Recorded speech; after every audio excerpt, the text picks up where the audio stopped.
everyone, I'm Kayla Kimbrough. I am the hospice care consultant for Southern Care New Beacon Hospice here in Decatur. We service Morgan and Lawrence County for all of your hospice needs. Hey guys, I'm Anna Dubb. I'm the clinical liaison for Southern Care, registered nurse, and love taking care of your loved ones here in the community. And today, Kayla and I are going to talk to you guys about ways to identify caregiver burnout, give you some pointers on how to help, and give you some idea of what hospice is about. Caregiver burnout is a real thing, and hospice and other support systems are out there to help you. Emotional, physical, and mental exhaustion are all signs of caregiver burnout. You are not alone. Make sure that if you have family members or friends and you are feeling anxiety, depression, fatigue, feelings of helplessness, neglecting your own needs, declining physically, make sure you reach out and let them know. Let them know that you're having these things. Let your doctor know that you're trying to care for someone and in the process you're declining. Almost every caregiver feels alone at some point in the caring process. So don't feel like it's only you. And remember, it's okay if you feel angry. It's okay if you feel upset. It's okay. None of this is fair. No one asked you to, hey, would you like to be a caregiver? A lot of situations you're just put in that position. And we're part of that sandwich generation where we're trying to care for our family and trying to care for our loved one, whether that be a parent, a sibling, friend. And most caregivers say they feel alone, unsupported, and unappreciated. But know that we appreciate you, and whatever care you're providing for them does not go unnoticed. If you are experiencing fatigue, anxiety, depression, reach out, accept help. There are many resources out there. Hospice is just one of many where you can maybe get some caregiver relief. And if you're able to, join a support group, whether that be through your church, through a senior center. I know things right now are a little bit different, but there are resources out there. Most importantly, gain an understanding of your loved one's disease. It's okay if the words are scary and big, but know a little bit about their disease process, because that's going to make your life a little bit easier and their life. If you know how their disease progression is going to work, that makes things easier. Also, keep a hobby for yourself. If your hobby was going out and going shopping or going to play bingo, make sure, even if you're not able to do those things anymore, that you still have something for yourself, whether that be exercising or reading a book or gardening, something nearby your loved one where you can't get far. That's okay, but just keep a little something for yourself. Too many situations where we see caregivers decline emotionally, physically, mentally, because they're pouring everything they have into their loved one, and you can't pour from an empty cup. So make sure that you have a little something for yourself. Seek those community resources that are available to you. John Burns is wonderful at plugging people into those resources, as well as other senior centers or support groups, churches, anything where you can say, hey, I need help. But the biggest thing is accepting the help. And a lot of us are too proud to say, hey, I've had enough. Hey, I need help.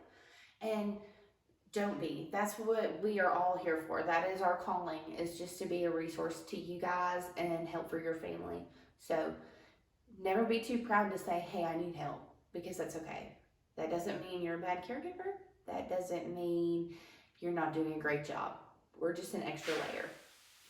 So now that Kayla has told you all the signs and symptoms of a caregiver burnout, maybe we can recognize them a little more. Maybe we've never been really told them and thought, wow, is that me? My first advice for you guys is to make sure you're honest with your physician.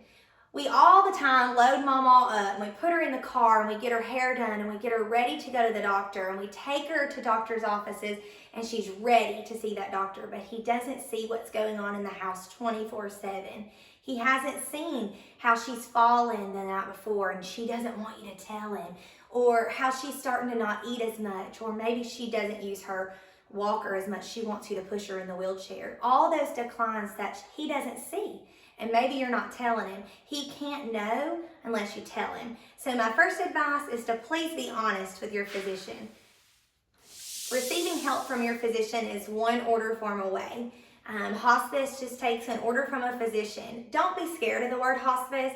It is a scary word, I understand that, but it's so beautiful to see the journey of your loved one and their nurse and their aide, and they come up beside each other and they help so many ways, emotionally, physically, medically. Just embrace that. Ask them if it's okay if we can have hospice evaluate. It's never wasted time for us to come out and speak to you or to evaluate your loved one. There's so many ways that hospice can help you once we get in the home. We have a team that's ready to help you guys. We have a chaplain who can come in beside you and bring that church to your loved one, can bring that Bible in there, can bring that guitar and sing with them. We have a social worker, great resource for you guys. Ways to plug in to different community resources and help you with that caregiver burnout. The nurse, of course, will help medically, come in, take blood pressures, vital signs, relay messages to the physician. An aide comes in, helps to bathe, do Mama's hair, cut Pawpaw's beard. Ways that they can help that loved one feel like he's got some dignity, make him feel like himself again. That's what we're here for. Our volunteer coordinator, she's there to kind of come up beside you and let you go for just a little bit. Let you go to the grocery store and have her sit with you for just a little bit.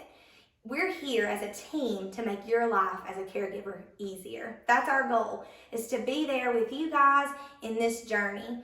It's a hard journey, and we realize that, and we understand that, but that's what we're here for. We're here to just be a part of your journey. So once you have all this information, then you say, okay, when is it time to ask my physician about hospice? When is it time to bring up hospice to my loved one?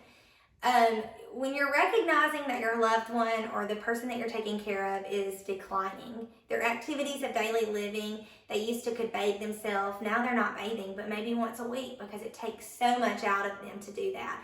They used to eat 3 meals a day, now they're snacking 1 or 2 meals a day. Those activities of daily living where now they can't do it on their own. The COPD patient who wears oxygen 24/7 and still cannot perform those activities of daily living, that's your hospice patient. Your hospice patient isn't always the one that's just laying on deathbed. Yes, that hospice is for dying, but we're for declining patients. We want to be there for you, for your journey and your loved one's journey. That's when you reach out to your physician, is when you're starting to see that decline in your loved one. It's never too early to just talk about hospice. I've taken care of many hospice patients, and never have they told me, I wish I would have got y'all later. They're going to always say, I wish I would have got you sooner, because you got a team with you then. It's no longer just the caregiver making that decision. It's a team coming up beside that caregiver and giving them support and saying, these are your options. Do you want to do this? Are you sure you want to do that? Don't do it alone. Southern Community Beacon is just thankful for John Burns for allowing us to do this video for you guys and just to talk to y'all and just to give you some pointers and some tips on things that could maybe make your life just a little easier. And thank you guys for your time and for learning a little bit more about what hospice is, and just watching for those signs of caregiver burnout. And maybe this is the first time you've heard about hospice, or maybe this is a conversation that you have been having. Just know that you are not alone, and we are here to support you in any way possible. So if there is anything we can do for you guys, just call Southern Care. Thank y'all. Thank you.